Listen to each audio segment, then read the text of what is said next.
Hi, everyone. My name is Daniel Avisar. This is the Building Brain Awareness Talk Series. Thank you all for coming. So, this talk series is about all topics brain injury related, and this one is a very important topic depression and brain injury.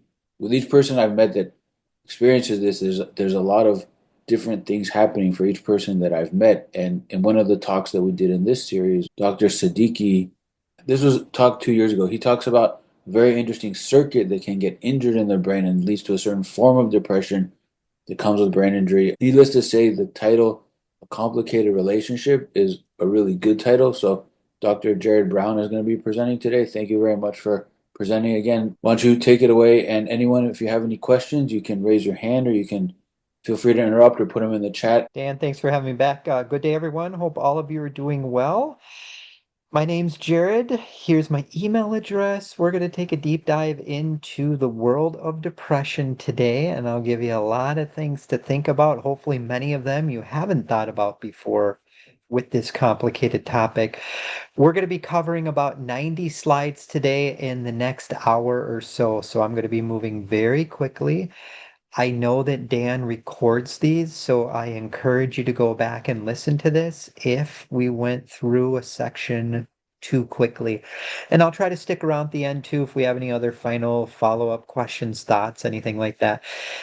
If you never heard me present before, here's a copy of my brief professional biography. I have a PhD in psychology, 6 different master's degrees, lots of graduate certificates. I do a ton of work in brain injuries from a clinical and forensic lens. I've done a lot of publishing, consulted on legal cases, worked with many, many adult clients with brain injuries, gone on lots of podcasts, done a lot of different trainings like this for different groups. Our agenda is pretty straightforward. I have it broken down into 3 sections today. So, part one, we're going to talk about depression. Part two, talk about how we take this information, apply it to your intake, screening, your interviewing processes. I know we have a lot of professionals here, and I believe we have a lot of people here that are actually living with a brain injury as well. And then part three, we'll wrap it up with tips, strategies, solutions, and interventions. So, depression seems probably like a very straightforward topic, but it is a really complicated medical and neuropsychiatric condition. It gets even more complicated when we're talking about this within the context of brain injuries. So I just wanted to throw out a few things at us. At the bottom of each of my slides is my full citation. So if you're looking for some additional readings, definitely check out those citations. Most of them come from empirical-based research articles. But I wanted to just first start out here. Depression is one of the most leading causes of disabilities worldwide. Some of the other ones that are talked about in this literature are chronic pain issues, migraines. Chronic pain and migraines also co-occur with traumatic brain injuries at much higher rates than the general population. If we look at this specifically within the context of brain injuries, the research is very clear on this. Co-occurring depression is amongst one of the most common issues impacted and experienced by folks that are living with a brain injury. And there's a lot of reasons for that. And I'm going to point out many of them today. We won't be able to get to all of them because there's just not enough time, but I'll give you kind of the big ones to be aware of. If you go into the traumatic brain injury research literature and look at the articles that have been published on co-occurring depression, this is what it kind of says in a nutshell. Again, this is probably not an all-encompassing list, but this does come from countless research articles. So when we're talking about brain injury and depression, what does it say? Well, the person may be more likely to be dealing with indecisiveness, higher levels of self-criticism. They're going to probably feel more tired and fatigued. I believe Dan and I are going to be doing a talk next year on fatigue within the context of brain injuries. We also need to be aware of eating habits, dietary practices. That is a factor to take into account in this complicated picture. Higher levels of irritability are often reported. Sleep issues, agitation, the loss of interest, pleasures. That could be anhedonia, could be more higher levels of apathy. This is what it says in a nutshell. It's complicated. We're going to go deep in the weeds today. If we look at traumatic brain injuries within the context of neuropsychiatric kinds of issues, neuropsychological disturbances, what do we need to be aware of? It's not just depression we have to take into account. What about co-occurring anxiety problems, anger control problems? If you've heard me present before, you know I always talk about alexithymia.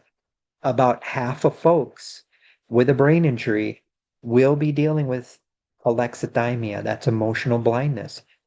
The hallmark symptom associated with brain injuries is going to be executive dysfunction. Very, very common. Apathy, we'll talk a little bit about that today.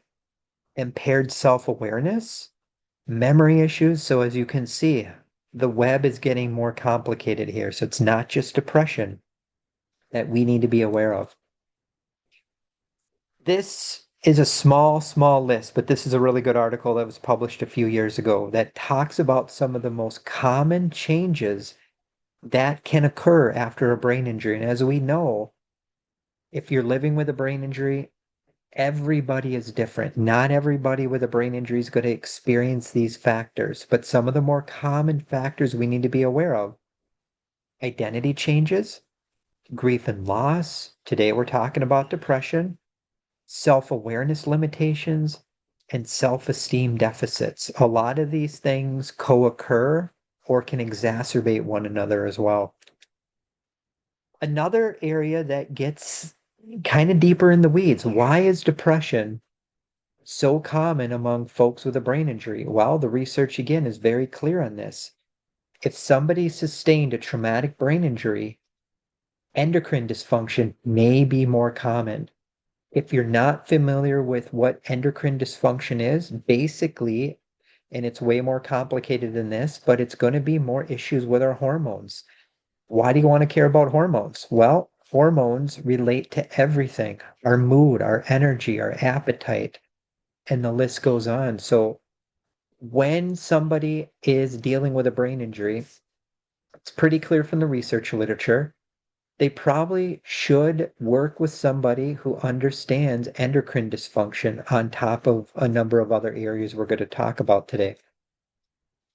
Another area that is very, very common but underappreciated, I think, in the brain injury world is how a traumatic brain injury can contribute or directly cause gut health issues. I do a lot of work in the area of the gut-brain axis and psychogastroenterology. I'm actually starting a podcast program through one of my employers starting in January of next year called the Psychogastroenterologist. We're going to look at all things related to gut health there.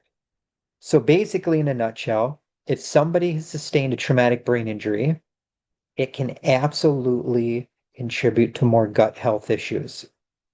And when somebody's dealing with more gut health issues, what happens? That can exacerbate depression, to name a few. So in general, when we're looking at the general research literature on depression, I think we all know the signs and symptoms of depression pretty well. This is what they are in a nutshell. This is not an all-encompassing list, but I think all of us, we've all probably dealt with depression on some level. But when we're talking about it within the context of brain injuries, it's usually amplified, particularly if that individual hasn't had the right supports, services, and interventions in place. This is where it gets a little more complicated. So when we're talking about depression and we start peeling back the layers here, what could be going on? Well, could the individual be dealing with a negative cognitive style, which basically would mean rumination, catastrophization? Could they be dealing with unbalanced neurotransmitters, neurohormones? The answer is definitely yes.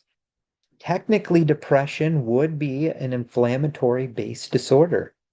Most mental health conditions are rooted in chronic low grade inflammation. We're going to talk about that today a few times as well. Earlier this year, I did a talk for Dan's group on neuroplasticity. When somebody is dealing with depression, particularly chronic depression over a long period of time, that can adversely impact neuroplasticity. If you are really wanting to learn about depression, it is imperative to understand the gut-brain axis. Can you repeat what you just said about neuroplasticity again?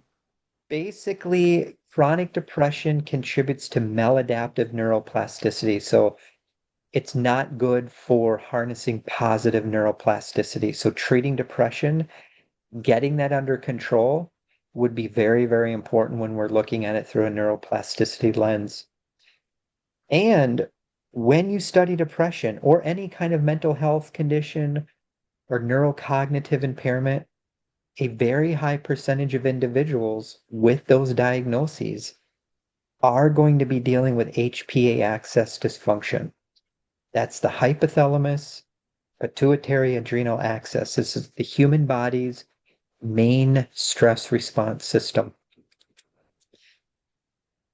When we look at depression from a holistic lens, it is very, very common, again, for the individual to be dealing with more fatigue, headaches, insomnia, mood instability. They may be more likely to start craving more sugary foods, salty foods. These are other variables to consider when we're trying to treat depression. I do a lot of work in the area of like biological kinds of factors, the biopsychosocial model. I have a graduate certificate in medical biochemistry. I'm not asking anyone here to be a biochemist by any stretch, but if we can learn the basics and really understand that there's a lot of biological factors associated with depression as well. There's genetic factors in some cases. Again, our hormones. What about chronobiology? Earlier this year, too, I did a two-part series for Dan's group on sleep issues. And what we learned in there is that a very high percentage of people with a brain injury have sleep issues, but also problems with their chronobiological system, which basically means they're more prone to be dealing with circadian rhythm misalignment issues. Lots of things to think about here, folks. So another area here that I haven't talked about is this one, number 3, the monoamine hypothesis. Basically, when you see this term, this means more problems, more dysfunction in the area of dopamine and serotonin. So again, when you study depression, it's complicated. And it's not just the psychiatric, the mental health side of things that we need to be aware of when we're studying depression. In a lot of cases, depression co-occurs with physical health, medical health issues. So very, very important to work with other providers who understand all of these comorbidities. And apathy, very, very common among people with depression. And technically, apathy really is a symptom of depression. And if we look at this, the majority of people with depression are going to have some level of apathy. So in a nutshell, what is apathy? That could be someone that comes off more flat, stoic, disinterested. It can really get in the way of motivation. When you work with somebody who has apathy, it may not look like depression on the surface because they may not feel a lot of sadness, but they have that blunted, flat affect in a lot of cases. And irritability and depression co-occur. So if you work with somebody that has a very high degree of irritability, not in 100% of the cases, but in a lot of situations, irritability and depression co-occur. So it's very important to understand the two. And rumination, another topic we're going to talk about a few times today, and this is very, very common among folks with a traumatic brain injury, is rumination. Depression and rumination co-occur a lot of times. So when we're talking about depressive rumination, that's when someone gets stuck on and thinks about depressive thoughts over and over and over again. And that can grow and grow and grow and have almost a snowball effect. And if we make it more visual, more concrete, if somebody is dealing with depressive rumination, they're going to have higher levels of negative emotionality. This can erode that person's ability to cope with other kinds of stressors.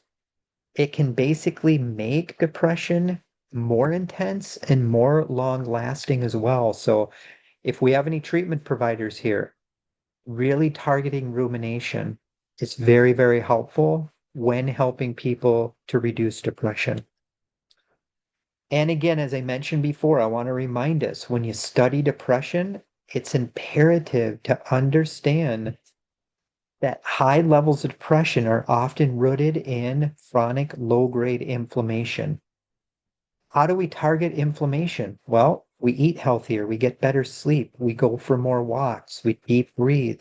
We'll talk about a lot of strategies today as well in a few minutes. When we're talking about this within the context of inflammation, and we probably all experienced this before, but if somebody deals with a lot of brain fog, their thinking is off, they're tired all the time, they're getting sick a lot, they're just not sleeping well, they don't have a lot of endurance where maybe they can't stick with something and they just have to go to bed frequently. That may be partially rooted in brain inflammation. And before we take a pause for a minute and open up the questions, another area to be aware of that makes this very complicated is that when you study depression, most of the time, this contributes to autonomic nervous system dysfunction. When you study autonomic nervous system dysfunction, you want to be aware of sympathetic nervous system responses and parasympathetic nervous system responses. And if you have questions on all these things, I can go deeper in the weeds with any of this. And again, just know we're covering a ton of material in a very short period of time. And again, I encourage you to go back and listen to today's talk.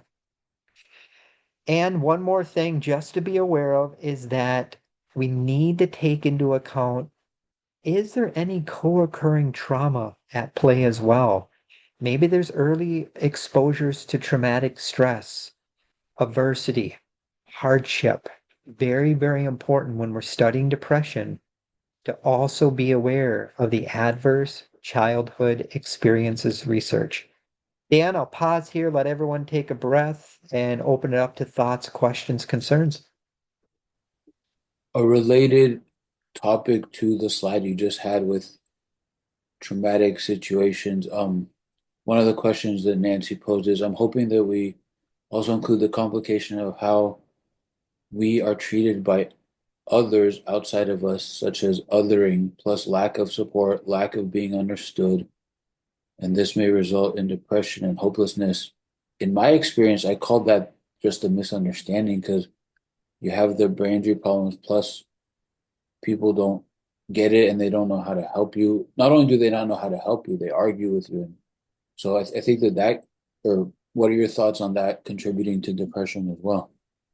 100%. Absolutely it does. Yes.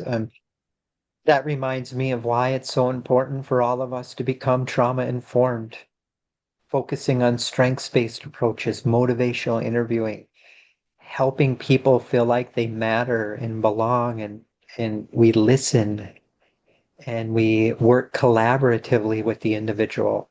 All of that is very, very helpful. You probably want to look at the mattering literature. There's a whole line of literature about mattering and helping people feel like they matter. And social connection, reducing social isolation and loneliness is so important. Also with the Oh, yeah. ruminating memories of situations that cannot be processed and having that being stuck in the body. I think that, well, I don't know if that's a question, but yeah, is there any other questions out there? You threw a hell of a lot you put a lot on the table here. Yep, there's a lot to think about, and that is It's a more than, small surface, unfortunately. yeah, the thing that I find keeps coming up is this question of, there's a lot that's here. And how does one begin to even attempt to remediate any of this, particularly given the state of the healthcare system in this country? And I use system very loosely. I encourage you at the end, re-ask that question if I didn't answer it in detail with part three today. Part three is all about what you just asked. Hmm. Okay. Let me know when we get there. We'll get there. We're on part two now, but yeah, Okay. I'm gonna wrap it up with the good stuff. The part one's kind of unfortunately the tough stuff. Part two, probably a little tough too, but we need to know these variables because if we don't know them, we won't ever ask about them. If we don't ask about them, how do we refer to specialists who can target these things? It's just my opinion. And education and knowing about these topics really is an intervention, in my opinion. Dan, I'm going to jump into it unless we have any other questions. So one other clarification on that part about ruminating about memories. That really is a question that I hope you can address about how it can be approached because it's not a fault in thinking. It's an inability to do what your healthy brains can do. And then it compounds the situation and brings about depression. But it's not straight depression from my viewpoint. Did you have? Yeah, no, I'll give definitely some strategies to think about, but not to leave you hanging now. The best things we can do to reduce rumination is try to get a good night's sleep. Easier said than done. I totally get that. Reduce your sugar intake. People aren't aware.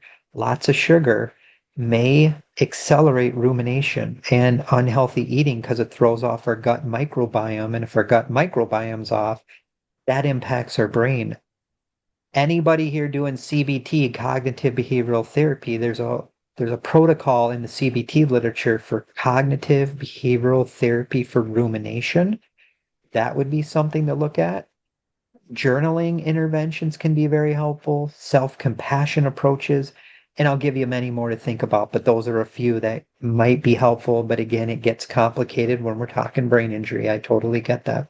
Right. And these are the kind of memories that wake me. So, I'm trying to get a good night's sleep, but I wake up crying.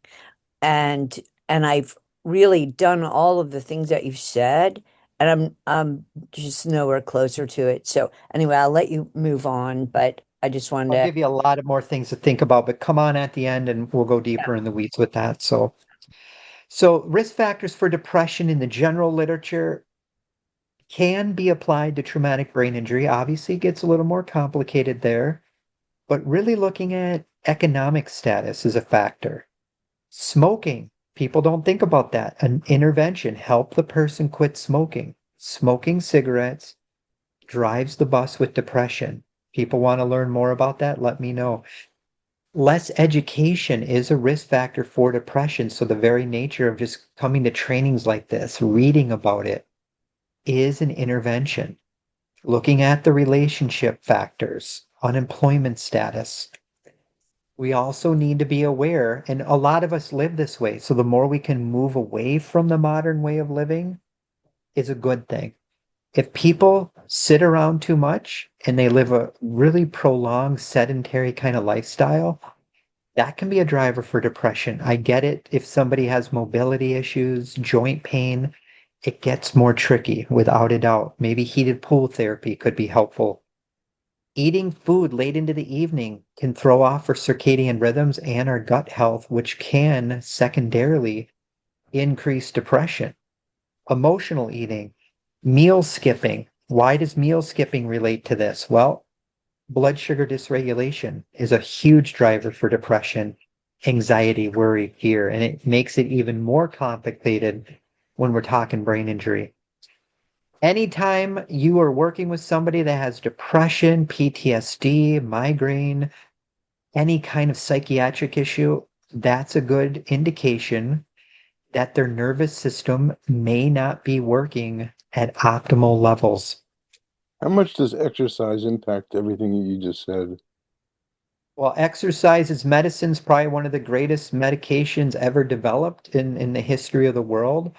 However, when we're talking a brain injury, it does get more complicated because of mobility issues, metabolic issues. We need to be aware of electrolyte imbalances. So working with an exercise specialist and exercise physiologist who also truly understands the complexities of brain injuries. Dan and I did a talk, I think last month, is that right? Or 2 months ago, on traumatic brain injury and walking. I would recommend checking out that episode where I got into the weeds with kind of some basic walking interventions that the research says can be helpful. So if you are dealing with, or you know people that are dealing with a lot of unexplained headaches, gut problems, sleep issues, you're feeling dizzy a lot, you're nervous all the time, that's a sign your nervous system is not working at optimal levels. And this section is not on intervention. I'll talk about interventions next. What are the things that can adversely impact our nervous system? Well, stress, anxiety, worry, depression, trauma, poor sleep, conflict with friends, neighbors, coworkers. These are things that can throw off our nervous system. We all deal with nervous system dysfunction at some point or another. What are the things that can impact or really adversely impact our cognition, our brain health? Well, depression, unmanaged diabetes, smoking, hypertension, cholesterol issues, obesity, physical inactivity, and the list goes on. These are all very important areas to be aware of if we're looking at it from a holistic intervention lens. When we talk about depression and the brain, if you just take brain injury out of the equation and it's somebody just dealing with depression in general, high levels of depression have been linked with more attention issues, memory problems, learning issues. The list goes on. So very, very important to target depression because it can adversely impact brain health. So I mentioned this before. So we talked about what can impact neuroplasticity. Depression can, but all kinds of other things can as well. So somebody's dealing with like a chronic illness that goes untreated, chronic stress, chronic body pain. Somebody uses drugs, alcohol, tobacco, sugar products, lots and lots of trauma, adversity, and hardship. These are all things that can adversely impact neuroplasticity. What about metacognition? Basically, metacognition in its simplest form is thinking about thinking and knowing about knowing. Most people with a traumatic brain injury do deal with some level of metacognitive impairments, the research says.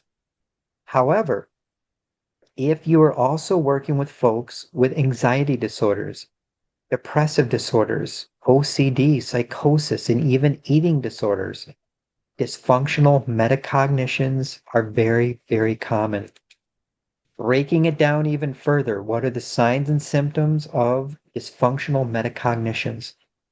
Well, if somebody has a difficult time learning from their mistakes, they're reckless in their behavior, they struggle with understanding their own performance. It really goes to the heart of problem solving, decision making, and reasoning, to name a few. Back to the gut a little bit. So I do a lot of work in the area of the gut-brain axis. Why do you need to be aware of this topic?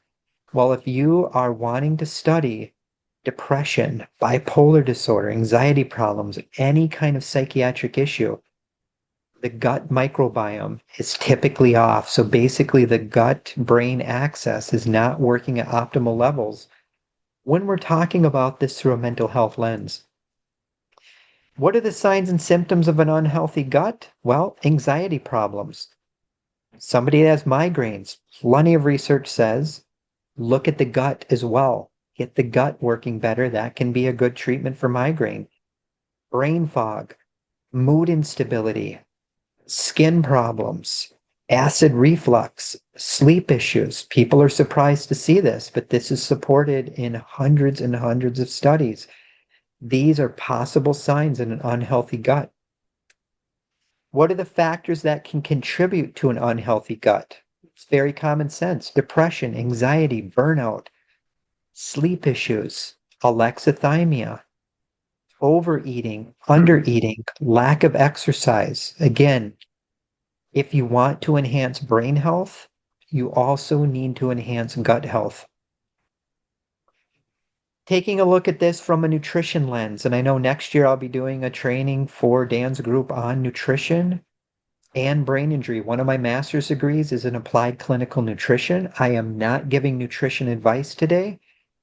This is what the research says. So, what are some of the foods that can really drive the bus with depression? Refined grains, processed foods, sugar sweetened beverages, fried foods, donuts, processed meats. If people eat this way day in and day out, you go to the gas station, you get your food, you go to the drive-through, you get your food, you don't eat hardly any fruits and vegetables. Most of your foods have tons of ingredients in it that you can't pronounce. That may increase depression for some people. And when people eat that way, that those are foods that fall under the umbrella of the Western diet. And I have no problem saying this. People that eat this way day in and day out, it is a threat to their brain and body health. There's no way around that, unfortunately. And most Americans eat this way. This way of eating has been linked with more inflammation, diabetes, obesity, allergies, metabolic syndrome, autoimmune issues. You'll find some studies that show this way of eating could be a forensic topic that you need to consider with violent or aggressive behavior for some people. Can I read a Just want, question that is yeah, very go ahead. related? How can you Yeah, positively affect gut health when you take like 30 pills a day? that is very, very challenging. And I am not saying to go off your medications as well, but there are a lot of medications that absolutely throw off your gut health. So, how do we do that practically? Look at your diet, look at your movement patterns, look at your screen time kind of habits, look at your social network, anything you can do to improve your lifestyle habits. Hopefully, it can help offset some of those medications. Working with medical doctors who also understand lifestyle medicine approaches would be recommended next month. Dan, correct me if I'm wrong. The talk I'm doing for you is on lifestyle medicine and why we need to move Yeah, in that direction. lifestyle and holistic medicine, correct. Definitely move in the direction of lifestyle medicine. I'm not against medications. I'm not an expert in medications, but there are a lot of medications that have a lot of side effects. In my nutrition program, we had an entire class dedicated to drug-induced nutrient depletion. So basically learning about what medications can deplete the body of certain vitamins and minerals. So it's very, very important if you're on a lot of meds to work with providers too that understand that some of those meds can deplete you of certain minerals and vitamins that may need to be supplemented. So I'm not going to give advice on that today, but that's what I would say about that. If you have a lot of depression, you work with clients with depression, has anyone ever had them go to their doctor for a full blood panel? Maybe it's partially related to low vitamin D levels. What about food insecurity? That's a whole nother can of worms. Unfortunately, food insecurity rates around the country are going up and up and up. This is something I deal with all the time in cases I consult on, especially from a forensic clinical lens. Why do you want to care about food insecurity? Well, it's oftentimes it co-occurs with mental illness. It puts added stress on that entire family system. The factors that contribute to food insecurity are all over the map. Depression can drive this, drug and alcohol problems, chronic disease states, somebody that can't hold a job, maybe because of a brain injury or mobility issues, having lack of family support. It is a real issue that we need to be aware of. What about blood sugar imbalances? You will find some research literature that indicates one of the number one things we need to be aware of to help people improve their mental health is to understand blood sugar imbalances. When somebody deals with a lot of these symptoms here, that may be a sign of blood sugar imbalances. Somebody overeats, that can contribute to blood sugar imbalances. Somebody who skips a lot of meals, people that deal with a ton of stress. Blood sugar imbalances is a big, big topic to be aware of. What about dehydration? Another factor to take into account. If somebody doesn't really drink water ever and they're dealing with low-grade dehydration, another piece of the puzzle that could exacerbate depression amongst other symptoms. When you study depression, brain injuries, very, very important to understand the HPA axis. Shoot me an email. I have a really good handout I put together on the HPA axis. I'm more than happy to share with any of you. These are some of the signs and symptoms that you might be working with somebody who has HPA axis dysfunction. If you work with somebody with a brain injury or somebody with a lot of depression, they're going to be dealing with this. No doubt about it. The research is very, very clear. Lots of fatigue, weight gain, depression, chronic pain, insomnia, gut health issues. These are all signs that the HPA axis is not working at optimal levels. Here's another variable we don't think about, maybe. You work with somebody, they're trying to get a good night's sleep. They live in a house or an apartment or wherever they're at, and there's a lot of nighttime noise exposure. They're constantly getting woke up because there's lots of noise. Maybe it's inside the house. Maybe it's because of traffic outside. Excessive nighttime noise exposure has been linked with more depression. Alexithymia, depression co-occur. Alexithymia is very, very common among people with a brain injury. Why do you want to care about alexithymia? Well, it's a risk factor for suicide, drug relapse, violent behavior, child abuse, harsh parenting practices, maladaptive eating patterns, divorce. The list goes on. There's thousands of studies on alexithymia that have been published since the 1970s. What are the causes for alexithymia? Well, it's complicated. Stress, anxiety, depression, burnout, trauma are all contributing factors for alexithymia. This basically relates to alexithymia here. You're asking yourself, okay, what do we do about it? Well, screen clients for their abilities in these areas. If your client has a lot of issues in these areas, that should be a red flag indicator. Well, we probably need to dig a little bit deeper. My client may be dealing with alexithymia. Sedentary behaviors increases inflammation and can increase depression. So getting moving more. And again, working with a doctor, exercise specialist, if somebody has a brain injury, because it gets more complicated here, but just know that sedentary behaviors can increase depression. Why do you want to care about sedentary behaviors? And I'm not talking about somebody that just sits around here and there. I'm talking about people that sit around all day, every day. This has been linked with more heart problems, more brain problems, more joint problems, more sleep issues. It's a big deal. Reducing sedentary behavior is a big, big intervention to consider. What about sleep apnea? In that talk I did previously for Dan on sleep issues, we learned that obstructive sleep breathing, insomnia, other kinds of sleep issues are very, very common among folks with a brain injury. So in an ideal world, getting a sleep study, ruling out obstructive sleep apnea, other kinds of sleep issues, very, very important because this can drive the bus with depression as well. Why does obstructive sleep apnea contribute to depression? Well, we're not getting the proper amount of oxygen.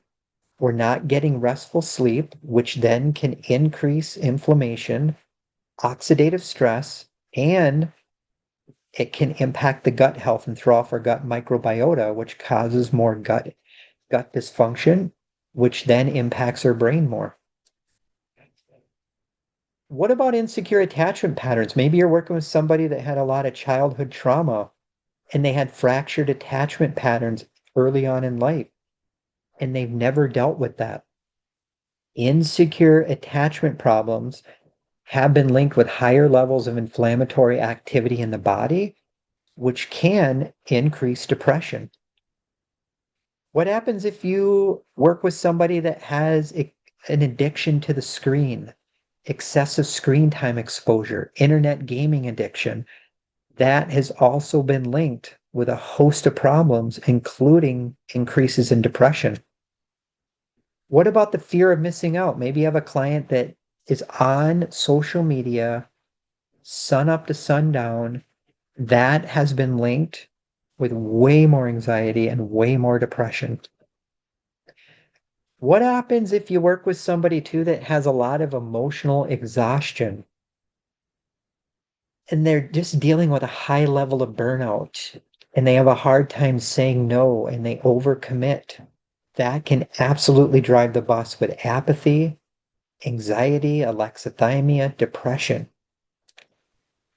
This kind of ties into the question we had earlier, but social exclusion, unfortunately, is very common. If somebody feels like they're socially excluded, look at all the possible consequences, according to research, that can happen, including increases in depression.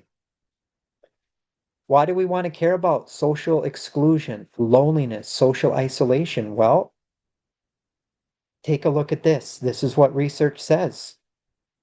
Chronic isolation, chronic loneliness may have the same effect on the human body as smoking 15 cigarettes a day. People are shocked to hear that in a lot of cases, but the research has found that to be the case.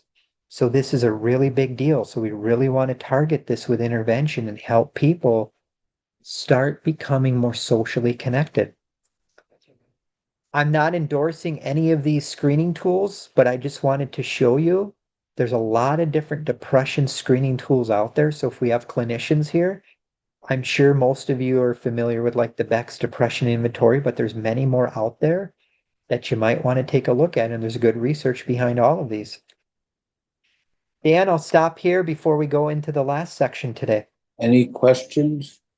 There was one in the chat about early childhood trauma and chronic health problems. Can that aggravate the brain inflammation, brain fog? And I guess you did mention that specifically, but Basically, that research says there's a dose-dependent relationship, which basically means the more traumas somebody had happen to them before the age of 18, and if those traumas went unaddressed, unmanaged, untreated, that person is way more likely to grow up and have more chronic health problems, more mental health issues, eating problems, obesity. There's a direct link between childhood trauma and adult obesity, and the list goes on. So that's basically the adverse childhood experiences research in a nutshell. The first ACEs study was published in 1998, and you can find a nice page on the CDC's website dedicated to that first study. Since that time, thousands of studies have been published. So it's very, very important for us to consider the role and impact that childhood trauma has on adult health outcomes. But I would take it a step further. It's equally important to understand if your client has had prenatal trauma. That's where I do a lot of my work in, is prenatal trauma. So what happened during the pregnancy process is even equally important as what happened after the person was born as well. Great question. Thank you. Is there a catch-22 in a lot of this? And what I mean by that is whether it's alexithymia, whether it's mobility issues, whatever the nature of the impairments are and the permanency of them, that there are, I'm not quite sure how to put this, limitations as to any of the remedial courses of action that you can take? Are you saying basically, is it more complicated to have interventions really work? Well, that would probably be an understatement, but yes. Yeah, I mean, I think it gets more complicated the more things that have happened to that person throughout life. But I'm a firm believer, no matter how old somebody is, there's always things we can do to make it better. I'm not saying it's There's going nothing, to be easy. right? There's nothing to lose. There's no downside to making the attempt, if you will. I believe, I mean, I could be wrong on this. Obviously, earlier interventions are easier Yeah. because of neuroplasticity, but even they're finding even in elderly folks, if you start interventions, it still can improve things. Definitely. I'm not saying it's going to cure everything, but I Yeah. think it can be managed better. Mm, In okay, the thanks. in the talks that I've been giving and the discussions that I've been having with brain injury people, I see the problem as because the brain injury problems are still there, they're underlying or at the core. So although the rumination exists, but if the like in my experience with the cognitive issues and double vision and other internal problems, I had to deal with those problems as well, and that's very hard to do. And the other factor that I've tried to I talk about in my neuroplasticity talk is to find ways to not make things worse. Because if you have these specific brain injury problems that are again at the core of it, and you make those worse, then that will aggravate the other problems as well. So I see it as that kind of interconnectivity. Just to, in addition to finding the right treatment and help and work towards improvement, there's ways to learn to not make things worse, which is a tricky issue. But for each person, I see that very clear. Jerrod, are you still there? Something happened. Jerrod has disappeared. Sorry, Dan, I got kicked out. I don't know why. Let's try it Welcome. again. Can you hear me and Welcome. see me? Okay, sorry, folks. So basically, lifestyle medicine is very common sense, but it packages it very nicely. Getting good sleep, moving more, eating healthy, reducing stress, avoiding harmful chemicals, and being around positive people. What would happen if our medical system moved in this direction? I think it would change so many things. Now, I'm not saying medications is bad, surgery is bad. That's very, very important. We need that. But what I don't think we need is that we're throwing meds at everything. Could there be other avenues to target depression with, gut health with, fatigue with, sleep issues with first, or simultaneously with those traditional Western medicine approaches? Here's another kind of approach or model that maybe some of you haven't heard of. That's the SABRAs. It's just a common sense acronym, but SABRAs is basically an acronym. You capitalize on sleep. You be aware of too much arousal or not enough. So you don't want to be hyper aroused or you don't want to be like bored all the time. You focus on correct breathing, deep breathing, mindful breathing. You get plenty of rest as well, not just sleep, but you're not overdoing it during the day. You're taking more breaks. Having good sustained effort, so we don't want to just lay around all the time. These are basically, it's just a common sense reminder approach. I showed you the bad things with social isolation. Here are the good things with social belonging. So helping people connect. It could be an online support group. It could be a face-to-face group. It could be getting a mentor, a coach, a therapist. It's a great way to help people sleep better. It's been shown to be helpful in reducing suicidal thinking, reducing chronic pain, people with hypertension, blood pressure issues. You feel like you socially belong, research shows it can bring down the blood pressure. Having a balanced lifestyle can be very, very helpful as well, where you're not overdoing it in one area. We can overdo it with good stuff. Too much work, too much exercise. Having a balanced lifestyle is a really helpful intervention in the treatment of depression, the research literature says.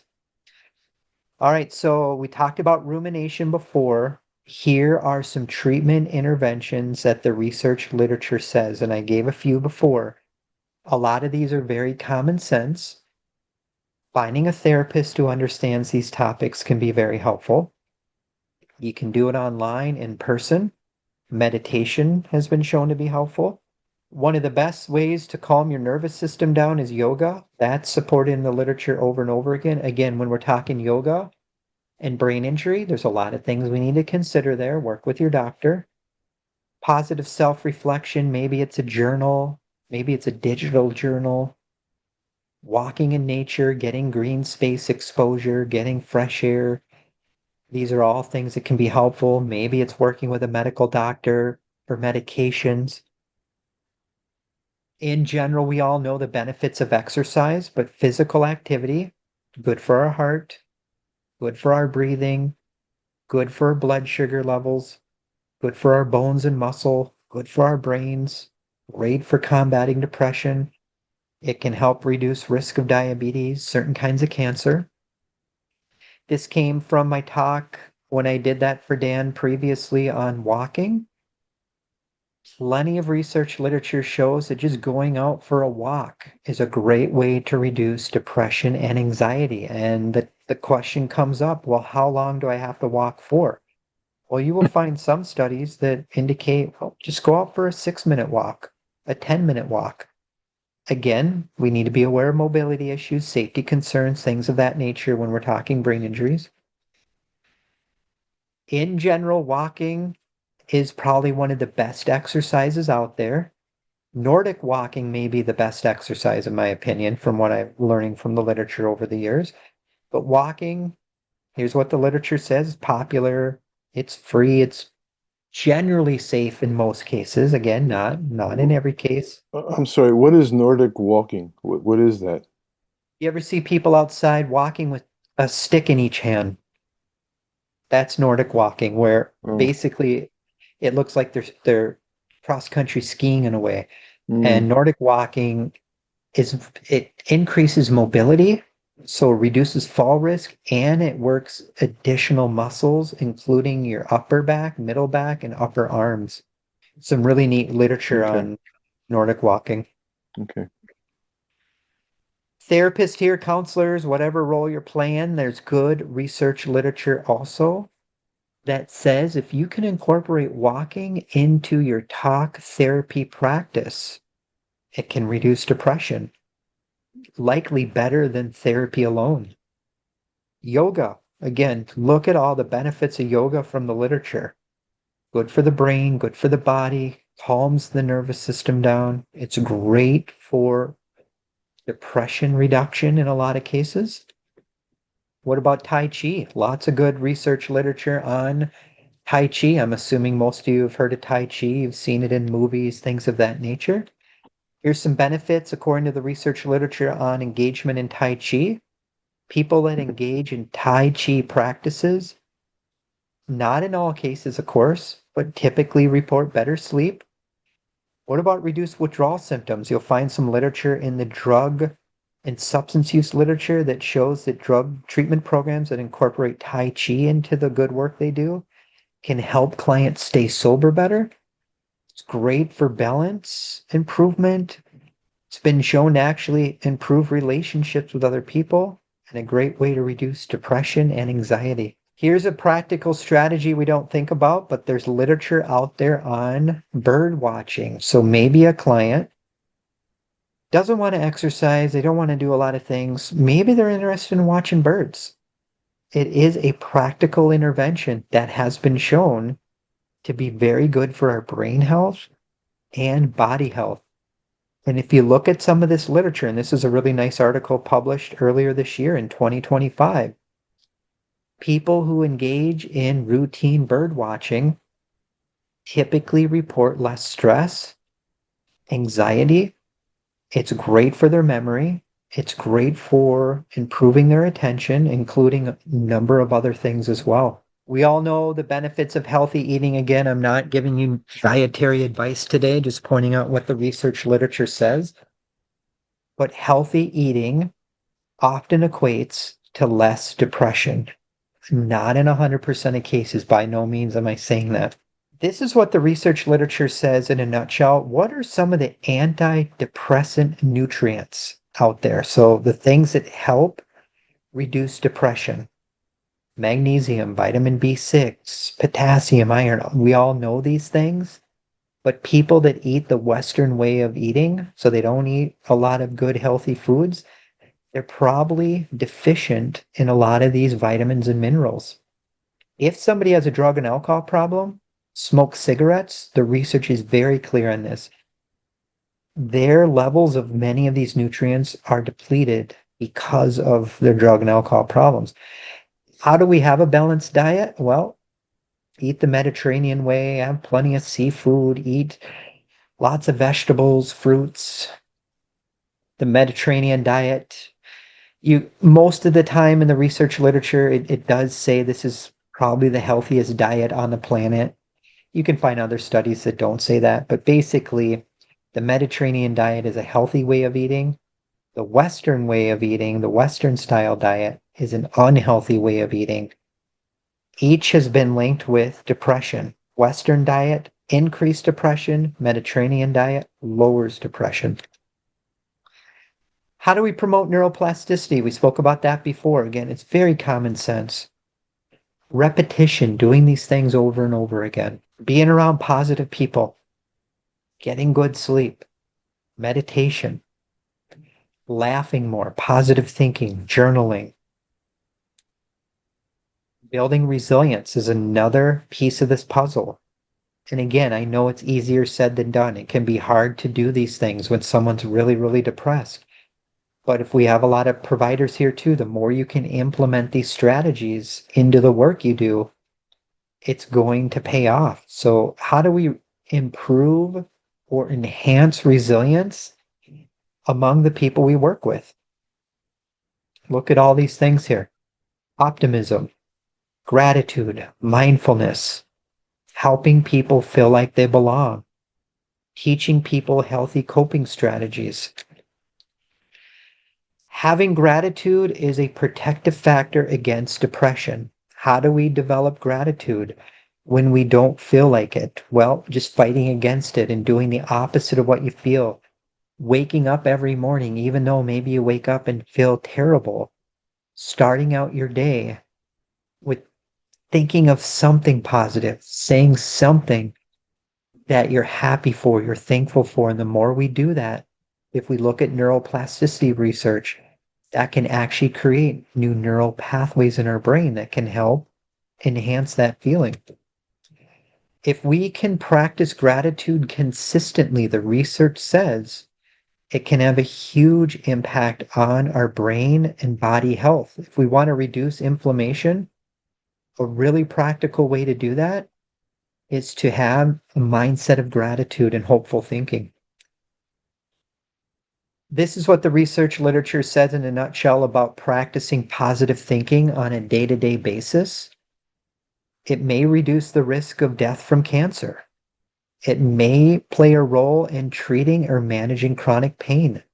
It can lower rates of depression, and the list goes on. So this is another practical strategy to work with people on.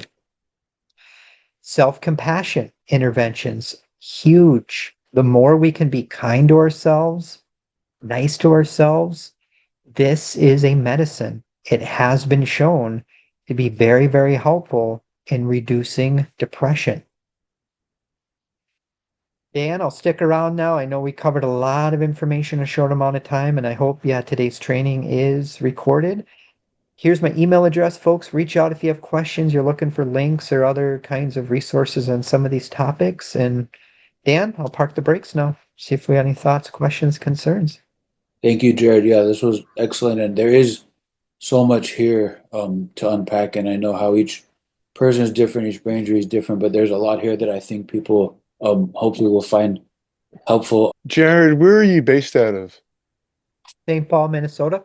Okay. Any questions? I thought this was excellent.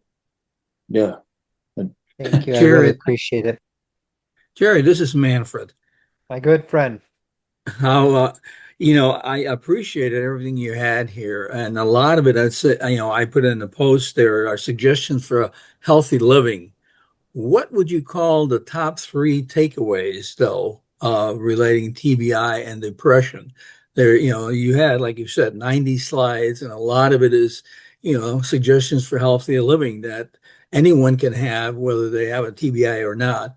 So specifically related to TBI, what would be three of the top recommendation that you have based on this topic? All the interventions, Manfred, I said today can be applied to any human being with depression, regardless if it's TBI or not. But when we're talking about TBI, obviously it's more complicated and working with other providers. But the top three things, in my opinion, would be get your sleep under control, not just general insomnia, but really be aware of circadian rhythm misalignment. Check out the two-part episode I did for Dan previously on that, because it gets very complicated when trying to help people with a TBI get a good night's sleep. So very important to rule out what kind of sleep issue it is. And unfortunately, I don't, this is sad to say, but in some cases, the person that had a TBI may have broken their nose as a result of violence or all kinds of things. So we also need to be aware of working with a provider who can rule out any nasal obstructions, because that in and of itself could contribute to sleep apnea. So we really want to capitalize sleep and dig deep of what's going on with sleep. That's number one, in my opinion. Number two, easier said than done, really looking at dietary practices. And next year, Manfred, I'll be doing a training just on that through the TBI lens. It gets very complicated. So finding a registered dietitian or a licensed nutritionist or a functional medicine provider who really understands brain injury and the nuances of magnesium and omega-3 fatty acid supplementation. But any of us, regardless of TBI or not, are probably going to be doing better not eating a lot of fast food, junk food, energy drinks. So really looking at diet, I think, is very, very helpful.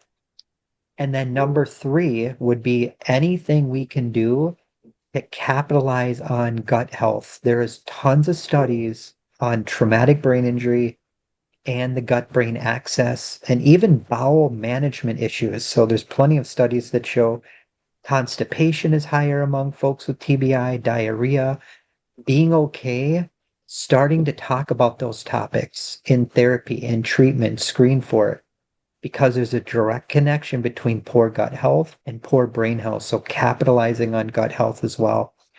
Manfred, there's many more, but those would be three I would really capitalize on. Thank you, Jerrod. I think the gut issue is brand new to me here, and it's something definitely that I want to pursue more. It's a fascinating aspect. And when I think of unhoused people, a lot of whom have had TBI, the food issue is clearly a key also involved there. And some of the recidivism and the lack of their, follow-up on services, et cetera, et cetera, et cetera. So the food and the gut issue clearly, I think, is a very important issue that hasn't been discussed enough. No, no, it hasn't. And I gave a talk, I don't know, a couple years ago, a different group on homeless population, TBI, sleep, and nutrition. And the research is just very scary. If you go to a homeless shelter, what are you eating? Processed foods, you're food insecure. The noise in those facilities is through the roof, so you're not getting a good night's sleep. And most people who've been dealing with chronic long-term homelessness, according to the research, kind of you alluded, Manfred, have a history of head trauma. So it is near impossible for those folks to get out of that vicious cycle unless they have a Hmm. lot of support and services from people who understand these topics. Yeah, and understand being the key word. Thank you. Great Yes. job again, Jerrod. Thank you. Can I share? Jared and I are totally on the same page with the sleep, the diet and nutrition, and also exercise and activity. I also record a podcast with brain injured people where it's one-on-one, and the discussion is brain injured person, what are you dealing with? What are your problems? And for each person, there is a list of internal brain injury problems. And I think that that is the thing that, because it's invisible and it's different for every brain injury, it often goes ignored, or sometimes they'll find the right therapist, but oftentimes they won't. And so they'll be left with working on those kinds of problems. That's another key thing. Like one of the guys that I interviewed right now, he has this sensitivity to hearing and noise, and it just drives him crazy. Another woman has autonomic nervous system dysfunction plus cognitive issues, and she has a real lack of awareness, the anosognosia. And so I think that the sleep, the things that Jared mentioned are crucial, and then also the finding a way to deal with, finding a way to have some way to manage those brain injury problems, because that's the common factor for every brain injured person.